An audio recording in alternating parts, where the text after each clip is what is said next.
मैं नीतीश कुमार, मैं सम्राट चौधरी, मैं विजय कुमार सिन्हा ईश्वर की शपथ लेता हूँ।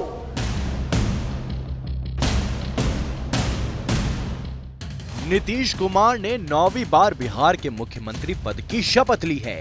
उनके साथ बीजेपी की ओर से सम्राट चौधरी और विजय कुमार सिन्हा ने उप मुख्यमंत्री पद की शपथ ली। नीतीश कुमार ने एक बार फिर 17 महीने बाद अपने तीर से लालू यादव की लालटेन बुझाकर बिहार में कमल खिलाए हैं। ये तीसरा मौका है जब नीतीश कुमार अपने सियासी करियर में एनडीए के सहयोगी बने हैं। नीतीश कुमार के बिहार में ऐसी छवि है कि उनको लेकर कोई भी सियासी पंडित कोई भविष्यवाणी नहीं कर सकता है। बीजेपी और आरजेडी दोनों ही दल उन्हें पलटू राम से संबोधित करते हैं। जब वे एनडीए का दामन छोड़ लालू यादव की पार्टी के साथ गए थे तो भाजपा उन्हें पलटू राम कहकर हमला बोलती थी। अब जब नीतीश कुमार फिर से भाजपा के साथ लौटे तो आरजेडी के नेता उन्हें पलटू राम कह रहे हैं। ऐसे में सवाल उठता है कि ऐसी क्या मजबूरी थी कि नीतीश कुमार को 17 महीने बाद फिर से बीजेपी के साथ लौटना पड़ा। क्या नीतीश कुमार को अपनी सुशासन बाबू वाली छवि को बचाना था या फिर उन्हें आगामी लोकसभा चुनाव में जेडीयू को नुकसान का डर सता रहा था? आखिर अचानक ऐसा क्या हुआ कि पीएम मोदी को 2024 में हराने के लिए बने इंडिया अलायंस को लीड करने वाले नीतीश कुमार बीजेपी के साथ हो गए हैं? पीएम मोदी के खिलाफ विपक्ष को एकजुट करने के बड़े बड़े दावे करने वाले नीतीश क्यों इंडिया अलायंस को बाय बाय कर गए?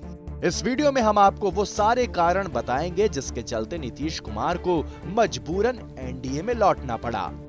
नीतीश कुमार लोकसभा चुनाव 2024 में प्रधानमंत्री नरेंद्र मोदी के खिलाफ बने इंडिया अलायंस को लीड कर रहे थे, लेकिन अलायंस में अभी तक सीट शेयरिंग को लेकर कोई सहमति नहीं बन पाई है।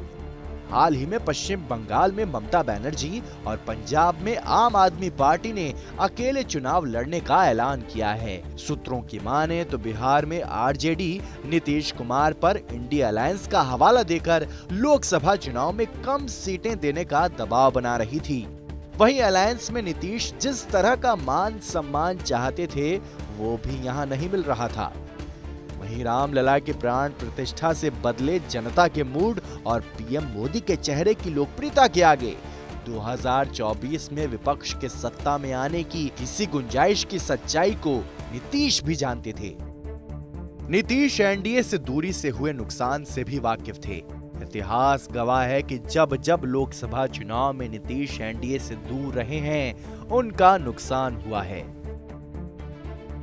साल 2009 लोकसभा चुनाव में एनडीए के साथ थे, तब जेडीयू को 40 में से 20 सीट मिली थी, लेकिन 2014 लोकसभा चुनाव से पहले नीतीश एनडीए से अलग हो गए थे।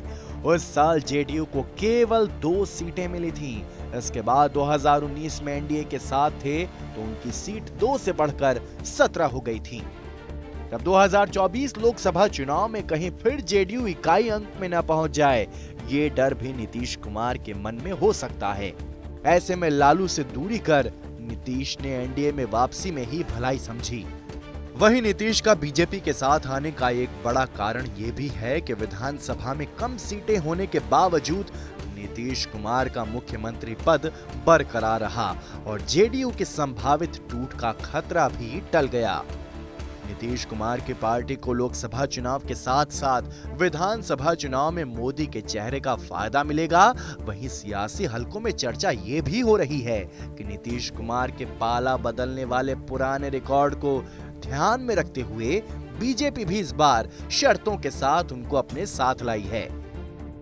इसमें सबसे बड़ी शर्त ये बताई जा रही है कि वो एनडीए के दूसरे सहयोगियों का ध्यान रखें। वहीं नीतीश कुमार के आने से बीजेपी को भी बिहार में बड़ा फायदा हुआ है। बिहार में कुर्मी और कोयरी जातियों के सामाजिक समीकरण को लव कुश समीकरण कहा जाता है।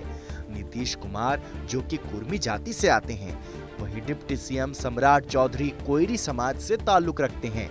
ऐसे में दोनों के एक साथ आने से बिहार में नीतीश कुमार का पुराना लव कुश सामाजिक फॉर्मूला मजबूत हुआ है। सूबे में इन दोनों की आबादी 8% से अधिक है। बिहार में गैर यादव ओबीसी वोटर्स पर नीतीश कुमार की अच्छी पकड़ है। प्रदेश में करीब 36% ईबीसी आबादी नीतीश का वोट बैंक है। वहीं बीजेपी ने सम्राट चौधरी और विजय सिन्हा को डिप्टी सीएम बनाकर अगड़ा पिछड़ा का समीकरण भी साधने की कोशिश की है। ऐसे में कहा जा सकता है कि नीतीश अपना सियासी मुनाफा देखकर ही तीसरी बार एनडीए में शामिल हुए हैं।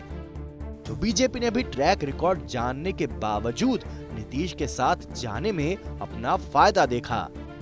दूसरी ओर नीतीश कुमार का बीजेपी के साथ जाना विपक्षी गठबंधन के लिए ऐसा सदमा है जिससे बाहर निकलना इंडी अलायंस के नेताओं के लिए किसी चुनौती से कम नहीं है। फिलहाल देखना होगा कि इस अलायंस का लोकसभा चुनाव की तारीखों के ऐलान तक क्या हश्र होता है, ये तो आने वाला वक्त ही बताएगा।